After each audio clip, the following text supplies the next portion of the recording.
Bonsoir à toutes et à tous et merci de votre aimable attention. Dans Regard croisé ce soir, en République sud-africaine, le président exclut de démissionner. Cyril Ramaphosa fait face à une procédure de destitution. L'ère de la France-Afrique est terminée selon Emmanuel Macron. Le président français s'est exprimé dans le cadre de sa tournée africaine qu'il a emmenée en Égypte et au Kenya pour le sommet Africa Forward. Au Tchad, des frappes antiterroristes dans le bassin du lac Tchad, des dizaines de pêcheurs nigérians tués. Et puis la coalition islamique antiterroriste apporte son soutien au Togo. Nous évoquons ces sujets avec trois invités sur ce plateau. Credo Tété, bonsoir Credo. Bonsoir Etonam et merci pour l'invitation. Journaliste, analyste politique, Bouraïma Tchabouré. Bonsoir Bouraïma. Bonsoir Etonam, bonsoir à tous ceux qui nous écoutent en ce moment et bonsoir également à mes co-débatteurs. Directeur de publication, Le Messager. Pasteur Edo Komi. Bonsoir. Pasteur. Oui, bonsoir madame, bonsoir à tous et à toutes. C'est un plaisir de me retrouver encore avec la sommité de la presse togolaise. Je crois que ce sera un très bon débat. J'espère que le plaisir est partagé. Président du mouvement, Martin Luther King. La Cour constitutionnelle a invalidé le vote de 2022 portant sur le refus d'ouvrir une procédure de destitution contre le président sud-africain Cyril Ramaphosa. Ce dernier est accusé d'avoir dissimulé le vol d'une importante somme d'argent cachée dans sa ferme privée. Cyril Ramaphosa, à la tête de l'État depuis 2018, a toujours nié toute malversation et a rejeté lundi les appels à la démission. Alors, Credo, la Cour constitutionnelle déclare donc que la décision qui visait à bloquer la procédure de destitution était contraire à la Constitution et que la commission spéciale devrait désormais être mise en place. Qu'est-ce qui explique que cette Cour constitutionnelle puisse changer de stratégie ou puisse revenir sur sa décision? Non, nous serons dans un autre jargon qu'on dira que la Cour constitutionnelle a ravalé sa salive. Et aujourd'hui, c'est le président Cyril Ramaphosa qui est, disons, au banc des accusés. Donc ça transparaît qu'il y a un fusible qui est disjoncté uniquement pour lui et le monsieur aussi tient les câbles. Et parce que en 2022, donc il y avait eu une décision qui le protégeait. Le Parlement avait voté. Oui, le Parlement avait voté. Donc si aujourd'hui la Cour constitutionnelle ordonne à ce même Parlement de rouvrir ce dossier concernant cette décision d'invalidation de la procédure en 2022, donc c'est dire que c'est la personne même du président qui serait visée. Et moi, je voudrais m'intéresser beaucoup plus à sa réponse qui n'a pas tardé, parce que aussitôt le sujet ramené sur le tapis, il a dit clairement en bon chef de village que s'ils attendaient... Chef d'État. Non, mais je l'assimile donc à un chef de village qui dit clairement assez notable qu'il faut exclure toute idée de démission de ma part. Certes, il a donné sa position, mais aujourd'hui il se trouve assez fragilisé par l'allure que prend encore ce dossier-là, parce que la Cour constitutionnelle veut aller jusqu'au bout de sa procédure. Et je crois qu'au niveau du Parlement, étant fragilisé sur le plan sociopolitique aujourd'hui, et parlant même d'une importante somme d'argent liquide qui serait le nœud même du problème, il va être inquiété, même si lui-même, il annonce déjà qu'il va faire une action en contestation du côté de la justice. Mais la Cour suprême étant ce qu'elle a, donc la Cour constitutionnelle étant ce qu'elle est, donc je crois que c'est une bataille juridique qui s'annonce, et le président de la République, s'il ne sait pas, il ne veut pas démissionner, mais il y a des mécanismes pour le contraindre à la démission lorsque le Parlement va rouvrir ce dossier et puis va situer les responsabilités. Est-ce que Cyril Ramaphosa peut être destitué? Il peut être destitué par le Parlement sud-africain. Il peut être destitué par le Parlement. Ça dépend des conclusions qu'apporteront cette commission qui va être mise en place selon la Cour constitutionnelle. Et s'il n'a pas la chance, il peut être destitué. N'oubliez pas que Cyril, le parti de Cyril, je crois qu'il a les 2/3 au niveau du Parlement, en plus du fait qu'il y a des petits partis qui se sont associés à lui. Donc, sur ce point, il n'est pas bien assis. Tout peut arriver. Il suffit que les petits partis là déclinent son offre. Bon. Et s'il y a vote où il faut voter au niveau du Parlement, les petits partis, ils déclinent et puis ils tombent. Donc la probabilité pour qu'il soit destitué, c'est vrai, elle est un peu faible parce que il peut travailler également ces petits partis avec qui son parti a fait coalition pour pouvoir diriger au niveau du Parlement. Toujours est-il que ça le fragilise. N'oubliez pas qu'en novembre prochain, il y aura quand même des élections et tout ça là, ça contribue à le fragiliser. Mais l'autre aussi tient dur avec ceux qui ont quand même mis la procédure en place et engagé ou bien permis que cette procédure soit engagée. Je veux parler de son ancien collaborateur, comment il s'appelle, le jeune bouillant.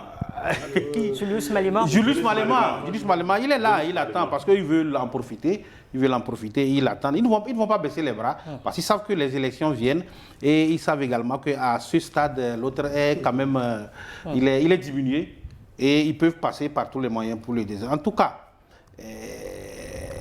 la probabilité pour qu'il soit destitué est un peu faible. En tout cas, selon moi, c'est un peu faible au regard de la constitution du Parlement et au regard du fait que tout pourra se décider au niveau du Parlement. Parce qu'après, la Commission va soumettre certainement les conclusions de son enquête au niveau du Parlement et peut-être que le Parlement aura à décider. En ce moment, il y aura un autre travail à faire avec Cyril et qui doit absolument convaincre les autres partis politiques avec qui il a fait coalition pour qu'on ne puisse pas voter contre lui. Alors, pasteur, si Ramaphosa gouverne, comme l'a rappelé Brahima, à la majorité simple, donc après avoir fait alliance avec plusieurs partis pour former ce gouvernement d'unité nationale. Alors, est-ce que ces partis-là qui forment ce gouvernement pourraient défendre un président ouvertement critiqué, ouvertement accusé de corruption? Eh bien, vous savez, ici, en Afrique du Sud, on ne s'amuse pas avec la corruption. D'autres chefs d'État, déjà, par le passé, en ont été victimes. En ont été victimes, justement, en Afrique du Sud. Bon, donc, ce qui fait que aujourd'hui, Cyril sait très bien. C'est pourquoi il a commencé par dire qu'il est exclu de démissionner. Hein. Vous avez vu comment il a commencé, il est exclu de démissionner. Donc, il sait que ce qu'il attend, ce n'est pas aussi ça. Puisque dans la situation actuelle, comme vous le dites, la majorité simple ne lui assure pas beaucoup de chance, et que Julius Malema, qui est sur les pieds défensifs, donc ne va pas baisser les bras. En Afrique du Sud, vous savez, l'ANC, depuis le temps, progressivement en train de perdre la majorité, la majorité en tant que telle, puisque au temps de Nelson Mandela, ce n'était pas ça. Quand on parle de l'ANC au temps de Nelson Mandela, ce n'est pas ceux qui ont suivi. C'est vrai que ça a commencé, c'est à leur niveau que ça a commencé, mais aujourd'hui ça dégringole au jour le jour. Et pourquoi? Parce que la politique qui doit être défendue par l'ANC, ça ne tient pas. Prenons juste ce qui se passe en Afrique du Sud, où les Noirs, pas les Noirs, les étrangers sont victimes de tracasseries, on prend les gens, on tue les gens, on renvoie les gens, c'est-à-dire de manière, vous voyez ce qui se passe. Donc ça là déjà, ce n'est pas... Est-ce que c'est ce qui préoccupe aujourd'hui l'ANC au pouvoir? Oui, mais ça, au fait ça c'est la mission première. C'est l'ANC, sa politique première, sa philosophie première, c'est ça. C'est de permettre à tous les Africains, à tous les Sud-Africains et à tous les Africains de vivre ensemble. En Afrique du Sud, ce n'est pas le cas. On se rappelle un peu de l'apartheid où l'Afrique du Sud avait le soutien de tout le monde. Du pays comme le Nigeria, c'est le Nigeria qui ravitaillait, qui approvisionnait l'Afrique du Sud en carburant. Et Tanzanie, tout ça, Zimbabwe. Mais aujourd'hui, regardez les citoyens de ces pays-là. Vous voyez là, donc, ce qui fait qu'on ne se reconnaît plus dans cette Afrique du Sud qui a été victime d'apartheid, en principe, qui doit être ouvert aujourd'hui, parce que c'est le wagon. Il faut dire qu'aujourd'hui, c'est la première puissance économique, c'est le géant. D'Afrique subsaharienne. Et donc, quand on le voit ainsi, bon, ça fait que l'Afrique du Sud est en train de perdre sa notoriété, et aujourd'hui, ça a de répercussions sur la politique intérieure. Vous avez suivi Julius Malema, quand vous avez suivi son discours, on sait que lui veut rassembler Et il veut rassembler. Donc pour lui, tous les Africains sont les bienvenus. Sont les bienvenus en Afrique du Sud. Donc aujourd'hui, la procédure a été rouverte, une commission sera mise en place. Mais au Parlement, si tout le monde est d'accord qu'au Parlement, il faut donner la chance au président de finir, je crois qu'en 2009, son mandat, d'accord. Mais ça va être, c'est une bataille juridique qui a commencé et on attend voir le plus malin, c'est le plus malin qui arrivera finalement au bout en se tirant d'affaire. Et qui peut être le plus malin ici, Credo? Non, je crois que le plus malin, ça sera Cyril Ramaphosa, parce qu'il l'a dit dans la décision de la Cour constitutionnelle, rien ne lui oblige à quitter ses fonctions. Donc, c'est dire que la Cour constitutionnelle n'a pas ordonné à ce qu'il rende le tablier, mais la crainte, c'est au niveau de cette commission d'enquête du Parlement, le travail, le rapport qui sera produit. Parce qu'il nous en souvient qu'en 2022, l'invalidation de la décision de la Cour constitutionnelle avait trait à, disons, la non-mise en place de cette commission qui va examiner le dossier. Donc, c'est que la commission n'a pas été mise en place. Donc, c'est là où ils avaient trouvé l'astuce de bloquer l'évolution du dossier. Maintenant que la même Cour constitutionnelle ravale sa salive et donne encore plein pouvoir au Parlement, à l'Assemblée nationale, de rouvrir le dossier. Donc, c'est que, ipso facto, aujourd'hui, on ne peut pas, si même Ramaphosa accède à une certaine logique de démission, c'est par rapport à l'éthique. Mais il n'est pas dans cette logique. Il dit la décision que la Cour constitutionnelle a rendue, rien ne l'obligeait à ce stade à rendre le tablier. Donc c'est que la procédure doit suivre son cours et c'est seulement après l'établissement du rapport de cette commission d'enquête au niveau du Parlement que, disons, les conséquences seront tirées. Est-ce que ces affaires vont vite? Non, mais c'est une procédure, donc ça peut prendre le temps que ça peut prendre. Donc aujourd'hui... Peut-être toute la durée du mandat. Toute la durée du mandat. Il reste à non, mais non, la personne même ou bien la personnalité de Ramaphosa, c'est que c'est lui qui est le président aujourd'hui. Et même avec la majorité simple, il peut actionner les choses. Donc il y a ce qu'on appelle la lenteur administrative, mais il y a également la lourdeur de procédure au niveau du Parlement. Est-ce que le parti ANC pourrait pousser donc Cyril Ramaphosa vers la sortie, comme ça a été fait avec Thabo Mbeki? C'est possible.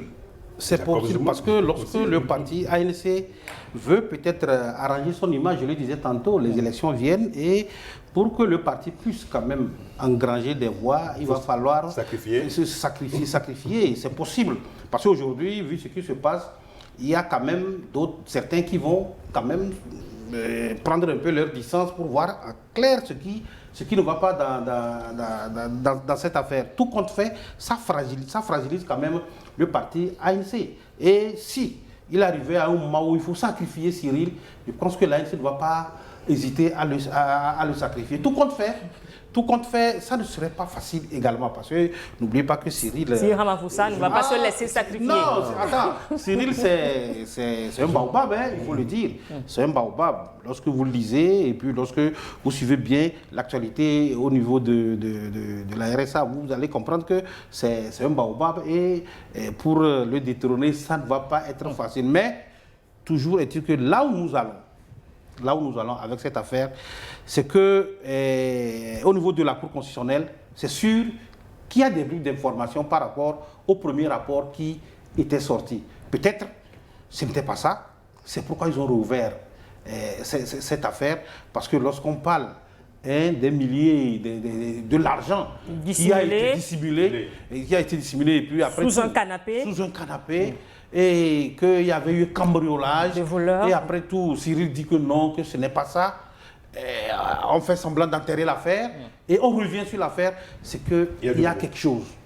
Il y a quelque chose, ça, il faut qu'on soit honnête, et en tout cas, la fin de la procédure nous en dira un peu plus, mais j'ai comme l'impression, ça c'est mon avis, j'ai comme l'impression qu'on pourra quand même trouver quelque chose, contrairement aux premières conclusions qui étaient données. Et là, ça va être chaud.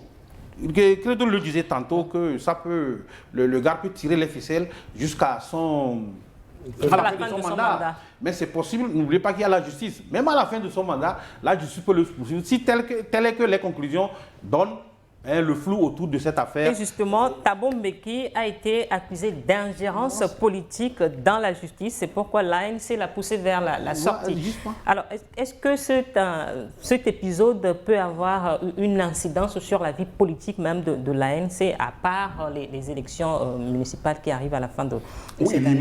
L'image de l'ANC est très importante à préserver.